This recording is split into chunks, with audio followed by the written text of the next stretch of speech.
Hello,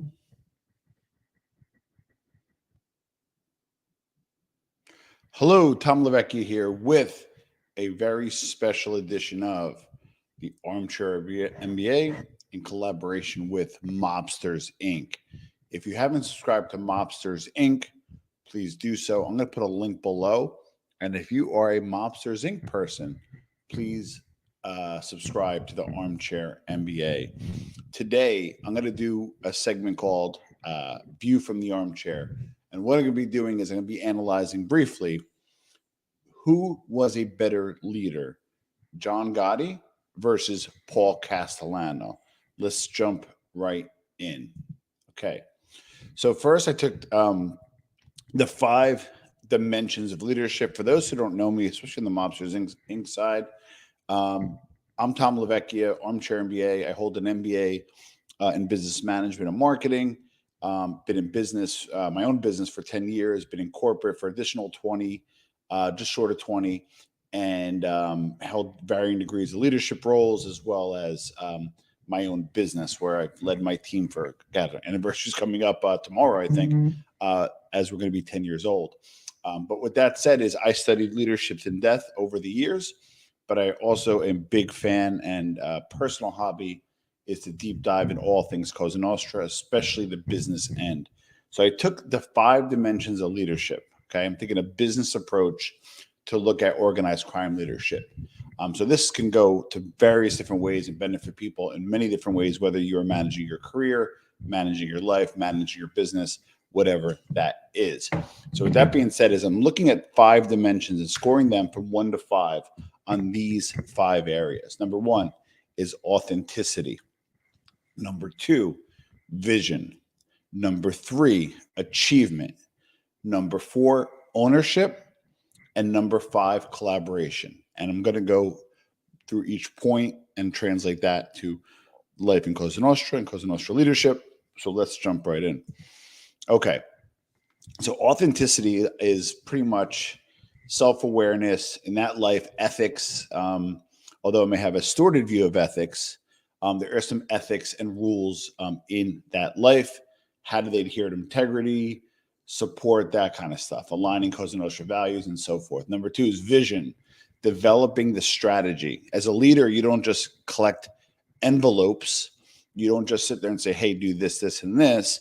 You need to supply leadership, strategy, execution, resources for the Brigada. And believe it or not, those transitions from 1975 to 1985 and 1986 to 1992 were very transitional years for Cosa Nostra, kind of the end of the golden years, and may have decelerated its decline in many ways. So leadership at any point, whether your organization is on the upswing or downswing, makes a very big difference. Achievement, don't laugh, healthy workplace. You're like, well, how can you have a healthy workplace in Cosa Nostra? Well, if you're a rank and file soldier, there was a very distinct feel of what you did for under those 2 leaderships, whether it be Gotti or Castellano, as well as if you were a capo, a huge difference. And there's pros and cons of both, which we'll get through.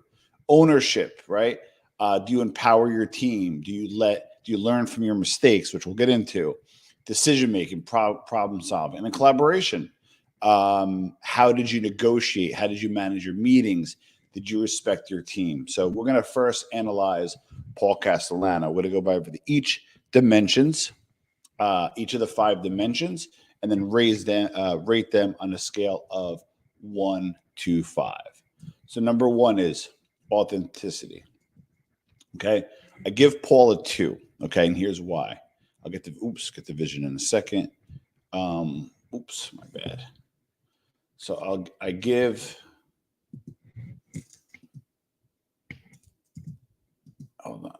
Paul a 2 here, and here's why. Is I know that he was a businessman, but he was also a Cosa Nostra leader, and he kind of wanted to be, and don't get me wrong, I talk about this all the time, Cosa Nostra should have morphed into a brotherhood and business enterprise, infiltrate local and big national businesses, take them over, and then use the muscle to do it, or live off of their reputation. So for authenticity, I give him a 2, and here's why. I think for the most part, a lot of the street guys that were kind of the blockers and tacklers in the organization, and again, including John Gotti, who was under him, just felt he was full of shit. Didn't like buy the kind of, hey, I'm the clean guy routine, and just he was a gangster, but he wasn't true to himself. And what happened was that causes issue amongst the ranks. So don't underestimate the power of authenticity. Okay. Yeah, and then a comment on the hard to tell. Go Big Paul. How Big Paul did seeing inherited a well-governed family. Okay, vision. Okay, this is where he is strong. Okay, so he knew that although it was a criminal organization, they needed to get out of like the small trucking. They need a hijacking. They needed to stay away from drugs. They needed to fortify their finances. They needed to get into different markets. He was controlling a lot of the beef market in New York City, whether it be Western beef, Key Foods, as well as a wholesale. He was trying to corner the chicken market, which he did for the most part in distribution in New York, but he was also doing nationally for Frank Perdue. I didn't give him a 5 on vision because a good leader has peripheral vision. And the fact that he did go see Neil Delacroce on his deathbed to get the permission to visit Gotti, I believe, allegedly, Neil's daughter called John, said he was there. And when he popped in, Castellano was a little surprised, did not or wasn't able to secure Neil's approval, which was super needed at the time. So he just short of 5, but I give him a 4 for vision. Achievement. Okay, so sorry. Okay, achievement. So he presided over a period where Carlo Gambino left the Brigada intact, strong, powerful, and pretty much set it up where not that it was the coast, but he was to bring it to the next level, right? The Gambino family in the 70s was allegedly making a few $100 million a year, roughly about $350 million. And by the time he exited with inflation included, about $500 million in 1985, which is not a small feat. But he didn't really do anything profound in terms of achievement. He did make sure the wheels didn't fall off. He did keep them in the concrete club. He was involved, I think, peripherally on the Windows case. He steered clear of the the Pizza Connection case. So avoiding prosecution was good up until near the end with the commission case, which he probably obviously would have been convicted. But I give him a 3.5 there. Number 3, next is up ownership. Okay. So ownership, I gave him a 3. And the reason why I didn't go higher on this one is he seemed to be more of a manager than a leader. He was greedy. He put his hands in a lot of people's pockets, and he kind of overtaxed his team and his people. So that creates dissension and resentment amongst the ranks. So although he kind of owned his position, he lived his position, he had the big house, he had the big car, all that kind of stuff. I just couldn't give him higher than a 3. Collaboration. How well do you work with your capos? How well do you work with your soldiers? How well do you work with other organizations, other families, and so forth? I got to give this one a 2. I just think in this scenario, he did not do well. I think that, again, his capos, he had loyal capos, which DeChico was one of them, and it turned on him. He had some loyal capos in Brooklyn. Obviously, he had Jim Faye and those guys. But in my opinion, I think they were big money makers, so a lot of them didn't care about kicking up. But again, those are typically only about 20% of the Brigada. So now you have 80% of the guys that are either street guys or have to kick up or get heavily taxed. Imagine you're a capo having to kick up $100,000 a month in 1985, come hell or high water. Now you're putting pressure on your soldiers. Soldiers are putting pressure on their associates. And what happens? If there's exposure there to making mistakes and getting tripped up legally or getting into beefs. So I'll revere score at the end. You could add that up, but I'll revere score at the end. Okay. Gotti on the same 5 measurements of dimensions of leadership. Authenticity. Listen, you could say what you want about the guy. There's a lot you could say about the guy. He was who he was. He says he was who he says, and he says who he was. There was nothing non-authentic about Gotti. If there was a 6, I would give it. He didn't pretend that who he wasn't, and might have been his downfall in other areas, which I'll get into. But in authenticity, I give him a big fat 5. Vision, I give him a 2. Okay. Now, in 1986, it was a transitional year for America. Obviously, the internet was obviously nowhere near out yet, but a lot of stuff was happening. There was a big construction boom, not just in New York, but in other cities outside of the city. The economy was starting to, I know, 87, there was a stock market crash. And whenever there's a crash and there's fraud, actually gives the opportunity for infiltration by organized crime groups to do different stuff to actually gain better foothold. When there's a super crash or when things are going super well, those are 2 times to get in, not in the middle, but in either extreme. And then in the vision, stayed away from a lot of the higher end white collar crime. At that time, again, could have infiltrated or continued to infiltrate because he had the manpower. What is it like? Again, like the beef trade, he kind of lost some of that. The cement trade got away from that a little bit. And although Castellano's son stayed in it and Tony Salerno was off the street, he didn't maintain it. So not just about maintaining and managing, but what did Cosa Nostra look like for the next 20 years, right? So he just didn't have that vision to take the Borgata to that next level. He was more of a manager than a leader in this department. Achievement, listen, I mean, respectfully, his biggest achievement was killing Paul Castellano. That was a ballsy move. It was a serious move. It was a calculated move. For the most part, unfortunately, he lost Frank DeChico. He lost, Bobby Borriello later on. But for the most part, himself, his person, remained unscathed. So in terms of achievement, I can't give him a high score here. When I interviewed Sammy, we kind of went through some of the best decisions they made. What were some of the things that they've done? What are the successes that they had? And although they had a lot of small wins and they maintained where the Borgata was and maybe put more money in Capo's pockets and maybe put more money into soldiers' pockets, he didn't work to increase their livelihood because that's what a true leader does. And I give him a 2 in achievement. Ownership.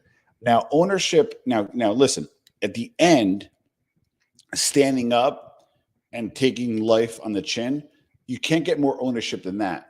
But as a leader, you're not yourself, you're the organization. So he kind of hurt the organization through his management style. And here's what I mean. By having the 26 capos come to the Raven every week to drop off their envelope or to pay homage to him, that puts you on the radar screen for law enforcement. There were capos, and I'm quoting Sammy on this or paraphrasing Sammy, there were capos that didn't even know was an organized crime. They now have their license plate. They now have their face. They now have their name. What do? They go back and follow them back, now follow their crews, and it puts the whole Borgata at risk. And remember, this is supposed to be a secret society. So I give him a 2.5 for ownership. Finally, collaboration, okay? Now, I'll give you a positive and why I kind of came in the middle of this. I'll give you the positive and I'll give you the negative. The positive is if you were, again, a soldier on the street, I believe you kicked up less, hence making more money. If you were a capo, granted, you had to show up every week and have exposure to law enforcement, but I believe the expectations of what you had to give were less. Great, put more money in my pocket, no problem. But where he fell dramatically short is collaborating externally. Remember, when you have an underboss, that's kind of the COO. They run the daily operations of your organization. When you're the capo di tutti capi, or you're the boss, you have to deal with external organizations. Again, the other 4 families. Now, granted, he might have been good with Messino. He hated Persco. Chin hated him. And I know Casto and Amuso did not have any love lost for him as well. So rather than kind of extend an olive branch out to those guys and work to collaborate externally to fortify the Borgata, because if you look, where did Gotti's hits come from? Where did his detractors come from? Where were they hit from? Outside of the organization. So I only gave him a 3 on collaboration. And believe it or not, I add them all up and I have them as a tie. So 14.5 each, which gives them a tie. And then my question to you guys is, who do you think is a better leader? So I'm going to go through some comments right now. This is a short one, guys, but I just wanted to pop in. Hey, Stone Sailor, how are you, buddy? And just wanted to get your guys' opinions. Sorry, it's a morning. I'm not all dolled up and shaved. I just wanted to kind of do this. Hard to tell how Big Paul did, seeing how he inherited a well-governed family. Well, listen, what happens is, even though you get the position as a manager, right, and it's a well-oiled machine, all you got to do is make sure the wheels don't fall off, right? But he had vision, right? So what he was able to do is able to manage, like you said, a well-governed organization, and he had the vision, but he wasn't able to execute. Why? Because he didn't have the followership of their troops. Persico did 100%, right? His ascendants were legit and wealthy. I mean, you could argue on both sides, but that is very true. This is interesting. Thank you, Dirty Kingdom. Paul's downfall was greed. That's true. Tired of the Mafia stuff. Well, that's why I do this type of content. I am an entrepreneur. I'm a businessman. So what I try to do is I try to marry my hobby, my professional life, and I try to make things interesting. I would like to talk about current and future events. Okay, I've had Salvo Arena on, although we talked about his father, which is historical events. Please look up Salvo Arena, and that was a pretty major interview. Yeah, I'm not sure. Yeah, just look him up. So anyway, I'll leave it at that. Hey, Fratello, how are you? Magelio, we got to do our cooking show on Sunday. If you're available, we'll do a nice live stream. So great. Thank you for coming. There he is, Philip. I say Castellano is a better boss. Gotti was in the top 5 years. It isn't a very long run. No, it's not. But Castellano had 10 years, right? So when you kind of look at, people think like, oh, well, there was Carlo Gambino. As soon as Neil died, it was over. Well, it was true, but he had a 10-year run, right? So over those 10 years, he could have insulated systems and processes to win better favor from his troops. So when Gotti goes around and says, listen, this guy's got to go, right? Then if he's insulated, Frank DeChico's like, sorry, man, I don't want to get involved. Or Sammy's like, are you crazy? I talked to Tato. I can't do this, right? It would have probably at the bare minimum hurt Gotti's position in order to take over. If you really think about it, Gotti had to wait like 6 months, right? By waiting 6 months, he gets arrested or maybe about 8 months, 12 months. But nevertheless, he gets arrested and jammed up in the the commission case. They need a new boss. And that's when he could have took over more peacefully. So all he had to do is be patient on Gotti's side, which lack of patience is a negative quality in terms of leadership. The other thing that Paul Castellano did, he didn't think he was going to go away for the commission case.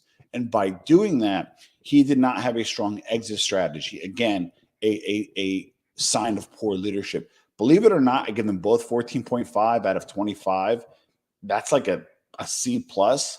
So my analysis, and I kind of backed it up by giving my opinion on each part, and we can push and pull. But I don't think either of them, was a strong leader. Tom is like a survivor on the Titanic crew, made it to the lifeboat. I guess. I'm not sure exactly what that means, Philip, but I assume it's a compliment. I appreciate it. John Sr. was much better, wasn't greedy. Listen, greedy is a attribute that people may have, especially in that life, right? So if you're greedy, you're taking too much money from your team. They're pissed off, they're resentful, but they still work. They still do what they need to do. And under Paul Castellano, in my opinion, you had bigger upside. So let's just say, sake of argument, you were a cannoli distributor. It's a real example, but a cannoli distributor. You go to Paul, he's getting them in his 20 stores in New York City, but his relationships to get them in 2,000 stores. That's what Cosa Nostra is about. It's about brothership and helping each other out. The killing and the mafia stuff and the tough guy stuff are all means to an end. But Cosa Nostra's foundation is supposed to be a fraternal organization. And who led it more as a fraternal organization? Again, I think they're a tie on that. It's just my opinion. My favorite part of MobTube is when content creators discuss mobsters in the same fashion that football analysis discuss football. Yeah, that's what I'm kind of doing today, but from a leadership angle. I told Mikey Scars this. He told me I was on point. It must have been better under Castellano because you can get away with more Gotti is whacking people for gossip. Okay. One of the 5 leadership traits, and then when I examined them, was ownership. And it was like kind of, how do you make decisions? How do you have critical reflection? That kind of stuff, right? Conflict resolution, right? Gotti's conflict resolution was quick to the punch to get rid of you, which is fine. That's his business, right? But what that does is it does 2 things. One, it does create heat from the government. Nobody likes murders. But number 2, what it does is now you're the guy that's next to him and like, wait a second, that guy is doing less than I'm doing, and he got killed, right? Maybe this was a message, but what about me? How much does he value me? Stone Stealer looking around, hoping we'll bring him on. So no, I mean, Stone's a friend of the show. I've done an interview with him. I think he actually did pretty well. It did like 6,300 views, I think maybe even more. He's a friend of the show. For those guys that are newer here, because we have a lot of new subs, I have an open platform. Anybody's willing to come. And I'm probably the most flexible on free speech, just so long as there's no slander, just as long as there's no families, and there's no threatening. Outside of that, everything is in play. I would like to see, I've been in touch with Jerry a few times. I'm not sure if he does a lot of interviews. I'll reach out to him again. I know for a minute he was very critical on me. I'm going to drop the link. He was a little critical if somebody wants to jump in, or Madge, if you want to jump in real quick. This is a short one because the baby's about to wake up. So if I got to jump off, it's the wife pulling the plug. So I don't want to be disrespectful to anybody who comes on or disrespectful to the chat. John Gotti was the most wanted and watched man in America. The fact that he was caught on tape proves he wasn't smart. You can see why the old timers didn't like his brash style. That is true. But if you really deep dive on what he did, don't you think that might have been part of his strategy? The media might have been part of his strategy to think about this, right? How does a Chin or how does Casso send somebody to kill him when there's news outlets constantly following him, or even FBI constantly following him? If you assassinate him, but you're going to get caught on camera, not even a cell phone, a regular camera, or the feds are there in tow. So that would have been part of his strategy, man. Don't sleep on Gotti. Gotti was a little more Machiavellian than you think. Yeah, I dropped the link, Badge, if you want to pop in. Okay, Paul was a better boss. John G needed guys like Sammy to run white collar rackets. That I agree with. How are you, sir? What's going on, cuz? How's everything? Everything's cool, man. So who do you think? You don't have to go a deep dive analysis, but in terms of leadership, if you wanted to be behind either Gotti or Castellano, who do you pick and why? Listening to what you're saying, I would kind of have to go with Paulie. Yeah, I think he had a bigger business brain, and I think he had better vision. That's just my personal opinion. You know what I mean? So what lesson from both Gotti and Paul can we use as an entrepreneur? That's the money question. Paul, have your vision and whatever it's going to be, but make sure your team is happy, because you can't do it with them. I have a small organization. I have 3 on my team. I have they're made people on our team, and I probably have about 10 associates that are freelancers. Yeah. Listen, I can't do it. That I can't do these shows because they're holding down the fort. If we got a piano now. Yeah, exactly. Reach on the side. Well, I have the same decorator as Jimmy and Giovanni Rocco, so we're the same decorator, same house. I think my house is actually nicer than this one, but just my opinion. But I'm in the basement. So I don't want you to see the cat litter. So my point being is, with Paul, like, to understand the vision, you understand you got to move out of your comfort zone. You had to get off the street and go into bigger stuff. For Gotti, one of the big learnings, leadership-wise, as an entrepreneur, you know what? Always look for your exposure points. Now, listen, you don't have the government on you if you're doing anything legal, but you do have maybe the competitors, maybe the IRS. You're too aggressive with your taxes as an entrepreneur. So there's both lessons for each. Paul's just to realize a vision and make sure you take care of your people. Gotti is kind of a cautionary tale. What do you think? I think I like John Gotti more because he was a gangster, but Yeah. that doesn't work business-wise, bro. Like, Yeah. obviously, like Paul Castellano was a gangster too, to my understanding. Oh, 100%. Killed like two of his daughter's boyfriends, and he killed. He wasn't afraid to use death, but he used it as a last resort. First, Gotti had it a little bit more early. You know what I mean? Yeah, so I think Paul Castellano was a gangster in his young years. I just think, Tom, to be honest, Yeah.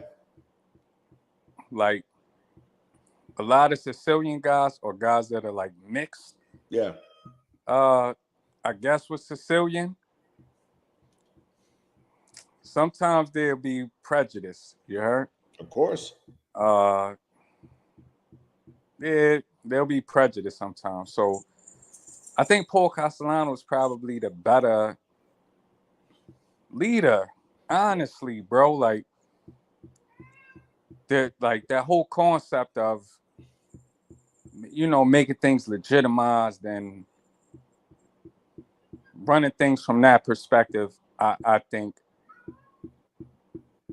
was probably a better a better way to go about it. Well, so I don't know if you ever heard this story, but allegedly it's true. When Gotti took over, now remember, Gotti is of Napolitan descent, like myself, right? Yeah, Now, like you. the Gambino family, and again, depending which family you go to, but the Gambino family in particular was a very Sicilian organization. Remember, it's Carlo Gambino. He goes back all the way back to the 540s, 50s, when they were only inducting Sicilians, right? So he also was Sicilian. He was smart enough to know they had to Americanize somewhat to where they needed other Italians to come in. But for the most part, he was very pro-Sicilian. A lot of the capos were Sicilian. It was a very Sicilian organization. So when Gotti took over, Jimmy Faiella allegedly said to him, he goes, "Listen, I'm happy that us Sicilians are running the show," not knowing Gotti was Napolitan. I just thought that was funny. I thought it was interesting. So when and I did a show on this, when he killed Castellano, the Gambinos had a pretty good relationship with the Sicilian Mafia, specifically Totorina and the Corleonesi. So when he died, allegedly, and this is from an informant, so I know people don't know if they can trust informants or not, but there was an informant called Rosario Naimo. Got made with Lucchese's. There's a reason for that, but he was a Sicilian mafioso nevertheless. So he was Rena's number one guy here. He testified around 2012 or 2010 that Rena was considering killing Gotti for killing Castellano. Why? Because Castellano was Sicilian, and that was one of his ties to the Gambino family. By having Gotti there, he didn't know Gotti, he didn't like Gotti, he didn't trust Gotti. And the Sicilian mafioso were doing hundreds of millions of dollars a year in the H business. They were doing business with the Gambino brothers and the Gambinos. And Rena, if he didn't like you, he killed you. Forget about Gotti. Gotti might have had 20 bodies under his person. Totorina probably had north of 200, right? He mowed you down. So there was allegedly that. And again, there's only one informant, and it could be some folklore, but from a pretty credible source, Rena was considering killing Gotti for that reason. Not just because he wasn't Sicilian, but he didn't respect that Castellano had the Sicilian connections. And when I asked Salvo Rena in the interview, I asked if his father's ever been to the United States. He never did because he didn't have a passport. I recall that. And he also didn't have any relatives. So I just given you my anecdotal, like my best friend is from Agrigento, right? Most of the people that I meet are from Borgetto, from Partinico, Carini, different parts, Messina even. But you very rarely meet people from the U.S. that are from Corleone, just a small town, not a big emigration, just for whatever reason. I just haven't. I haven't met one person that says, "Hey, I'm Corleonese here in the United States," right? So I think that also had to do with why Rena and his people didn't have as many people here versus the Palermitani. Forget it. You can't swing in Queens and Whitestone, swing a dead cat without hitting 8 Palermitani. You know what I mean? Tom, listen, bro. Almost everybody says I'm from Palermo. It's bullshit. Yeah. Usually, Go ahead. Correct. Continue to, I hear what you're saying. Yeah, but that's what again, like, so I'll say that I wore the shirt yesterday. I'll say we're from Napoli, but we're actually, our province is Avellino. We're very far west. So Mhm. we're not like, so when I meet people, like, oh, so Right. Napolitano, see, and I said La città veramente or La zona, meaning, are you from the actual city or are you from outside? And Mhm. many, very, very, very, very few people are actually from the city of Napoli. So when I hear it, Mhm. I perk up a little bit, right? I also have the same for Palermo, Tani, that are from there, from the city. Not as many, as more from the outside area. So I agree with you on that. Right. Here I see. I didn't block anybody. I see you have me blocked, Mark. I'm not sure that is.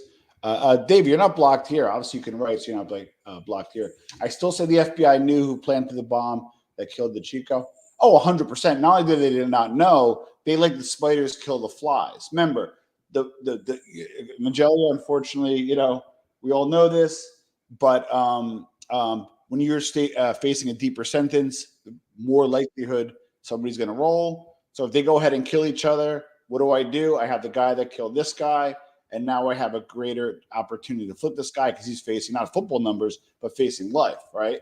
So that's a strategy that they use, and they probably were complicit in a sense where they knew Chim was going to kill him.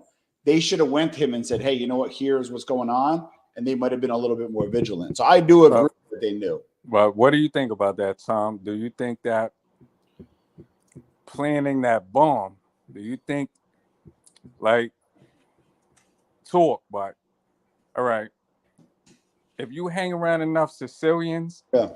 I'm not trying to be funny or nothing like that, but Yeah. Hey, Johnny. a lot of Sicilians are like wit. I could tell you this personally, bro. Yeah. Killing your kids, if need be, not necessarily, but it's on the table. Yeah. And doing things. What do you think about that bombing? That the individual mentioned? I think it was a diversion tactic for a few reasons. One, that's a Sicilian move. Sicilians are very big on messages. Castle, I believe, I don't believe was Sicilian, but if you Right. look at the dates from the bombing, right, and the date from when Borriella got killed, they're maybe a day off, but essentially they're 5 years apart. I don't know if you know, that's a Sicilian thing. They like, if you do a Sicilian wrong, it's kind of like the Albanian code. The Sicilian mafia will continue to kill somebody from your family or from your brigada once every 5 or I always thought it was 6 years, but every 5 years. And they'll do that for generations and pass it down. That's a Sicilian thing. So when people don't understand why Borriella got killed, the reason was that was essentially a Sicilian message that says, I'm going to kill you every 5 years based on what you did. Because La Mafia no scorda, the mafia doesn't forget. And that's the true mafia, and that's what the mafia is about. And remember, it originated in Sicily. But Casso, I think, did that as a kind of a strategy to make it look like the Sicilians were always behind this, and they weren't. It was him and Chin. But I thought it was a bad move by the bombing. You could have killed a civilian. I think it was bad press, and it just was overall just a bad move. Yes, Frank Cali was, of course, Sicilian, and he married an Inzarello, which the reason why that's important is the Inzarellos left Sicily to kind of take cover here because Totorina chased them out. And the Inzarellos to this day, there's some Inzarellos or cousins of Inzarellos in the Gambino family, Tall Pete, amongst others. On top of that, they killed two Inzarellos here in the 80s because John Gambino flew to meet with Totorina, and Totorina wasn't done with them because I need 2 more from you. Killed the Inzarellos. The Gambinos did it. I don't know. Somebody said when the Inzarellos were made on both sides when he wasn't supposed to. That was bullshit. Totorina wanted him dead. John Gambino wanted to keep them happy. Paul wanted to keep them happy, right? So when I mentioned that name, Rosario Nemo, who was Rena's guy, that's why he couldn't be made into the Gambino family because he can't sit down and break bread with the Inzarellos who they just chased out. So really deep dive in this shit. It's really kind of complicated, but it's in depth. And the Sicilian mafia, even to this day, has kind of some hand in the Gambino family. So you think the bombing was wrong? I think it was a categorically stupid move that they there was just a poor calculation, poorly executed, and just the wrong move. And then the heat that's going to come. Welcome back, Slug. We got Slug here. Welcome. I'm so happy to see you. He always keeps me on point as we unpack these nuts. So let me ask you this: Shoot. the next question. Yeah. Because somebody mentioned this. Do you think that when this cokehead got Bobby smoked with the cops, policia? Do you think that? What do you think about that? You think that was wrong or what? Well, so I mean, listen. I mean, again, like people kind of say, you're not supposed to deal in law enforcement. True Cosa Nostra is meant to infiltrate the fabrics of society, which includes police. So I thought having the mafia cops on payroll for $4,000 a month, and you look at it's like an arbitrage, right? At the time, $8,000 a month was probably fucking gas money for Casso's boat. You know what I mean? It was not a lot of money for Casso back in the day. But the New York City cop in 1989, you make $3,500 a month and another $4,000 cash. You probably go to some restaurants and eat for free. It's a big deal. And then he turned these guys into killers. I mean, that I believe was a smart move. That I believe he was able to get intel, and it served its purpose. You know this, as a boss, you're lucky. You're lucky if you're going to get like a 10-year run, like on the street. You're lucky, right? So Casso probably was out a little longer because of the mafia cops. I don't agree with what they did, killing people. But in terms of strategy, I think that was a good move. Do a story about Michael Mancuso being the worst boss ever. Do you think they're going to remove him as boss? They have humiliation. All right, listen, I got to say something. I think the Bananas overall have just been a poorly led group. Perfect example of leadership. But where the Bananas, where I kind of get a little fuzzy is, and it was Josie's, I think Josie's son, he made like 25 guys or whatever. But there's actually not as much information on the Bananas head count. And I'll tell you why. If you ask like different sources, credible sources, some have it at 120, some have it at 200, right? Now there's 25 guys, some people may count them, some people don't. So that's one reason for the delta of 75, right? But the second is when they killed Enzo the Baker, Stagno, right? He was at the light. What was his name? I think Meldish shot him as a retaliation against Mikey Nose, and they shot him. When he went into the police station or they went to his hospital bed, whatever the situation was, he identified himself as a made Bonanno member. The OC squad in New York did not have a jacket on him, and I believe the feds didn't. So when the feds were like, wait a second, you were made, we don't even have you on the chart. It kind of opened up that the Bananas might have more head count than they do. So then in terms of Mike Mancuso, I mean, I'm interested to see what his next move is about the funeral. You got to hit back. You cannot have two capos and a made guy get beat up like that publicly. Now you made the I'm sorry, you can't. If you're worried about law enforcement and worry about going away, then you shouldn't be boss, and it shouldn't be Cosa Nostra. There still needs to be an element of fear. You remove the element of fear, Cosa Nostra. What's your opinion about that weight thing? Stupid move. Joe C was shelved, allegedly, because of the rotating conciliar defense, which was brilliant, by the way. That was a brilliant defense strategy. But people allocated in the past. Tony Pep allocated, which you never thought would happen. Danny Marino allocated. Listen, man, it's 2022. You know what I mean? Like, the mafia exists. So I thought the rotating concierge strategy was brilliant on Josie's part. But he was shelved, which means, hey, I'm shelved. I could do what I want. It was his father-in-law. And I understand the senior Grimaldi and the junior Grimaldi were shelved, according to my sources. So these are all shelf guys hanging out. So you can't shelf me and then tell me what to do. I think Joe C is now going to be able to go to other families, or if there still is a commission, transfer to another family and then hit back at Mancuso. That's what I can see happening. Check this out. Take this with a punch of salt. Yeah. Take this with a punch of salt. Yeah, shoot. The old man was not on the shelf, man. Take this with a again, like you know this. I talk to you know, we talk offline. I got a lot of sources, and sometimes they conflict. No. Take this with a punch of salt. Christopher, how are you, sir? The old man. I get it. Listen. And listen. And the other part is, you know, you feel like you hear a lot now, right? Oh, that guy shouldn't have got made because that was so and so's son. And first of all, nepotism in the mob, like everywhere else, is prevalent. So the bottom line is that's number one. Number two, what people really need to understand about Cosa Nostra, and this happens in Italy a lot. And I'm not going to say anything about Salvarina. You can read between the lines. But the big bosses, even if their sons weren't cut out for it, I'm not saying Salva wasn't, but if their sons weren't cut out for it, they made them for two reasons. Number one, to protect them so they can't be touched.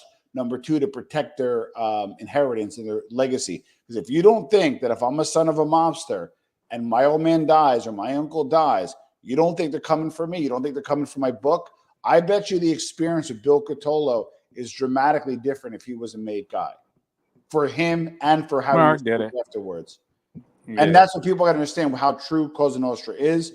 I haven't had Mikey Scars on yet. I'm hoping to have him on soon. Yeah. And that's one of the discussions I want to have. Now, if you're a street guy and you got your button, or you're an associate and you're waiting to get made because you're earning money hand over fist, of course you're pissed. But nepotism is there. And number two, it is about lineage and bloodline. That's what Cosa Nostra is about. You know what I'm saying? But as far as like that situation, not to get too deep into it, but the old man, rest in peace, was not on the shelf. Put two and two together. No,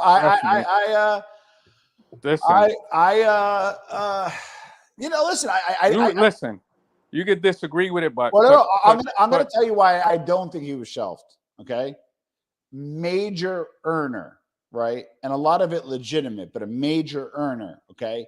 You're trying to tell me in 2022, when the 80-year-old man shows up at $5K a week, you're turning it down. So I think for that reason, I think he was not on the shelf. Remember, people give out disinformation too, right? Of course. But listen, 2 plus 2 equals 4, bro. No disrespect to nose or nothing like that, but yeah. Just facts, bro. Tori Bonanno, I saw Adrian interviewed him. I thought that was interesting. It was Joe Bonanno's grandson. I get mixed on second, 2 generations away. Now, Salvarina, I did Pablo's wife. I believe in doing the first of kin. I wanted to learn directly about the person. The grandson, I'm interested in. I am, but I'm not like uber interested. But I would like to see how the legacy made. If he was open with me, did you inherit money? Did you inherit businesses? Like, how did you like? I'm really big on like the exit strategy of things and how things end up. So I might want to have Tori Bonanno on just to talk about how he ended up. You know what I mean? That might be a good idea. Do you think I'd be a good mafia boss? I would be a terrible mafia boss. I'm scared of my own shadow. And that's the truth. Christopher, is that the case? The FBI definitely saw who planted. Yeah, of course they know. I met Bruno years ago in prison. Yeah, Bruno on the college, legit, and he's out. How is Paul better for the family business-wise? He should have been a legitimate businessman. He was greedy. Listen, man, he was true mafia. Like Paul will kill you. Like Paul will. I'll tell you a quick story. I don't talk about this story a lot, but I mentioned it once or twice. They were big money earners, right? We have a family friend, through my brother-in-law, not my personal family, but my brother-in-law's family. He owns 2 Ferrari dealerships in Florida, and he has an installation here in Elizabeth, New Jersey. And this guy's from Italy, good guy, worked hard, and now he does really well for himself. Sells Ferraris essentially. I think it's a Lambo dealership as well. So I go to see him about something for my brother-in-law, and I see this guy picking up a Ferrari, and he's on the phone. And Magellia, I shit you not, like, you know, when you get a new car, you know this. Oh, this is the audio, the radio, the Bluetooth. It's like when we picked up our Mercedes, like my wife, it took a half hour just to understand. And I didn't understand half of it, right? Because I'm old. So like just the presentation was a half hour just to show you how to do the steering wheel. So just imagine if you pick up a Ferrari, right? He's on the phone picking up a new whip, $250,000 whip, and he didn't even get off the phone. He just goes, "Give me the keys," and he peels off. Like picking up a Ferrari, and it was Paul Castellano's son. I don't want to say which one, but picking up a Ferrari for him wasn't a big deal. They got that kind of scratch, right? You know what I mean? Like, so, and they were business people. They didn't retaliate against God. They couldn't. If anything, they continued to imagine kicking up to the guy that killed your father, and there's nothing you could do about it, which shows the Gotti's strength and fairness. But anyway, Castellano was no, he wanted to do what they were doing in Sicily. Aside from the drug part, they infiltrated the construction industry. There was a multi-billion-dollar boom, I think from the 80s to the 90s in Palermo itself. And they gave 6 licenses away to all those billions of dollars of contract to 6 people, and 4 of them weren't even in construction. Like they were just some old guy who was like a straw man.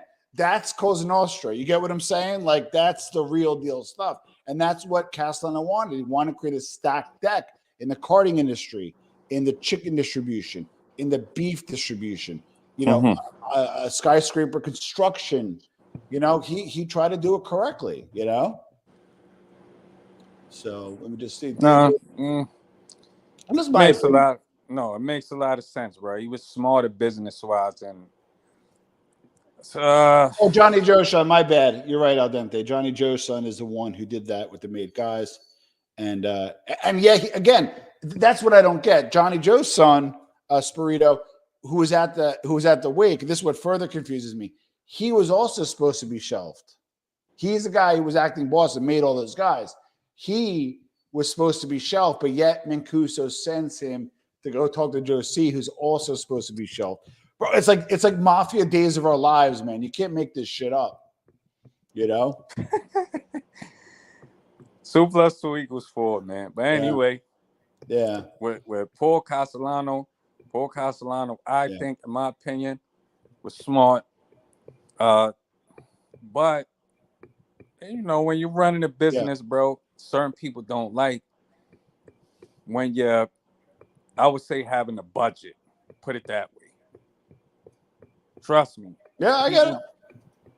Some people. Yeah, but you know what though? Not that I have a very small company, but like I'm able to see certain things, right? Whether I see vision or I see things coming or experience, right? And I have a junior partner. I love him to death. He's an ops guy. He gets shit done. He wants something done. He gets shit done, right? But when I try to make strategic moves that make him very uncomfortable, he doesn't want to sign off on it. Or not that I have to, it's my decision mostly, respectfully, but I always like buy-in, right? So, because I don't want to make some people do what they don't want to do, especially if they don't believe in it, because he won't execute well, because he's a guy who executes. So, like, he's like an ops guy, right? Like, robot, like, I get shit done, which is great. You need that in your organization, right? But, like, when you have the vision, you need to be able to translate that vision to convince them to do shit, right? And he doesn't always do that. That's how it was with, like, Castellano. I think he had the vision to dominate industries, but the street guys were like, fuck that. I'm making money off of shylocking, maybe some drugs, you know, at the time, maybe prostitution clubs. Bro, you know listen, what I mean? Yeah. If people are not in your family, like by family, I mean like your blood relatives, right? Correct. And that's how the Indragada operates. They're all related by blood or at least marriage. Yeah. If you're on a budget, bro, they're not going to like this shit. Even your family won't, because in the back of their mind, they're thinking like you're a penny pincher, but you're not, bro. You have to have a budget, bro. You need money. Yeah. Yeah, you gotta make sure that their family eats. I'm telling you, but if put it this way, if somebody's not in your like your in-laws, your blood relation, and they see that you're getting money, you have a good budget, even if you're paying, like, even if you're whacking up money with them, trust me, bro. Yeah. They're gonna wanna probably kill you. Oh, so watch. Well, but that's that That's I'm that telling screaming. you. But that's that. Listen. You could be from the street and be a brilliant businessman, right? Look at the legacy of gangsters. Some of them were the most brilliant business people out there. Costello, Meyer Lansky. Meyer Lansky was a street guy. He was brains. He wasn't brawn, but he came from the street. So I actually bounce a lot of my business ideas about street guys that I know. People laugh that think that I know street guys, but I do. Growing up where I grew up. And I asked them, I said, listen, how does this sound? I don't trust this guy. I used to bring people on meetings with me, not for intimidation, not for intimidation purposes, to help read people. Because I'm like, I think this guy is trying to fuck me. What do you think? And just because somebody's trying to fuck you with a suit on or with a fucking or a fucking Fila jumpsuit, that feeling, that energy that you get is still the same. You know what I'm saying? Like, it's still the same. And I'll tell you some stories offline, but no, all legit stuff. It's just I just would bring people to certain meetings to kind of fucking fuck with people. But anyway, okay, David, blah blah blah. I didn't know this was on until now. Hey, Mr. Fugazi, how are you? Mr. Poll. Fugazi answers all of our polls. I appreciate it. I still think George is here. Oh, George, you owe Madge an apology. We'll talk about that later. Remember Madge? I told George, I didn't tell him what was what. But yeah, bro, mostly the lawyers, honestly, mostly the lawyers are scumbags. Like, yeah. Oh, I don't know if you know who.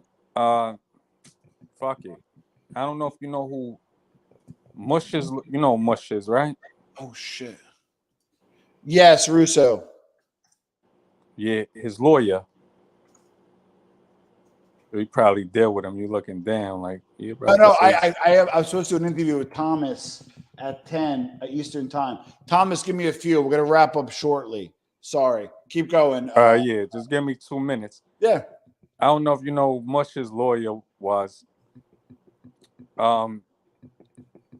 He's representing some rapper in the Bronx and shit, right? Okay.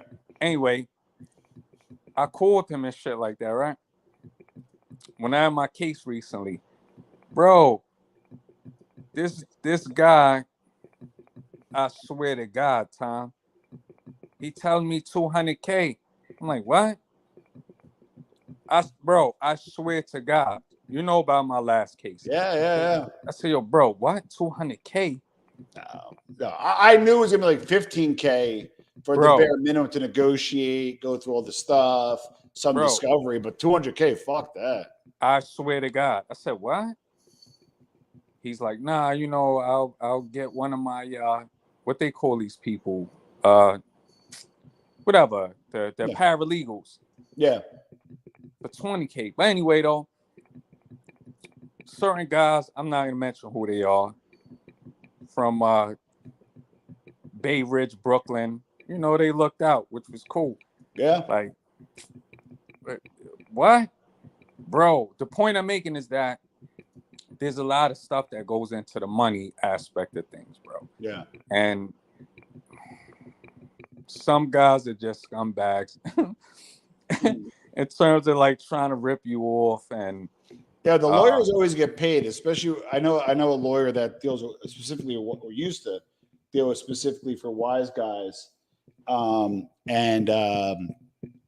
He always made them pay in advance for the retainer, even sometimes for the whole case. And back then, guys were making money, so it was like $1.75 cash. They showed up with it, or the bare minimum, half the retainer, because wise guys don't pay. They don't pay. Like, and lawyers don't fuck around. So it's kind of like the stoppable force meets a movable wall. And so he worked it out where whenever he represented somebody, it's a pretty high profile cases, he would get paid cash from the wise guys because they didn't trust him, and he was right. And of course, where it always was an issue, even if it was negotiated out, that retainer was always worked off mysteriously. You know what I mean? And you can't really kill a lawyer because they're an officer of the court. It gets a little tricky. Hold on. Yes, Thomas. Hold on. Sorry. Listen, I got to give a shout out to my man, Thomas Berryman TV. Sub to his channel. I'm doing an interview in about a minute. Thomas, I totally forgot. I will be off in a minute, and then I'll hit the link, and then I'll give you the best interview you've ever seen. Yeah, definitely. Do that, Tom, man. Get on there and stuff like that, man. Thanks for having me on and stuff like that. I got to roll out in a second. But long story short, in hindsight, Paul was probably the better boss. Practically, probably. Well, I have them as a tie because I went through each, and then what I did was I looked at the micro, so I looked at like each individual thing and rated it, and then added it up, but I didn't add up the total score on Castellano. Then the same thing for Gotti, and it just happened to be a tie. I did it on purpose because if I knew like what the last score was going to be, and I knew if it needed 2 more points, I didn't want it to influence me. So I think the net kind of comes out to be a tie because of Paul was so strong at the business end and Gotti was so strong on the street end, it kind of balanced out. Now, again, as a soldier, to me, I'm willing to kick up more if I means I have a greater earning opportunity and less Fed pressure. Where there's some straight street guys are like, fuck it, I want to make a lot of money and I'm willing to risk it all to do that. So it just matters on your risk tolerance. You know what I mean? What if a guy was under you? Let me ask you this question before you go on your interview. Yeah. What if a guy, you like to gamble? Yes or no? I do. Okay. I don't. But I don't mind. Not with business, though. Personal life, yes. Business. No, I'm talking about, gambling. I don't, Tom. Yeah. But I don't mind for fun. Okay. Let's say you had a guy under you. Come on, be nice. Yeah, keep going. Let's say you had a guy under you that likes to gamble. Yeah.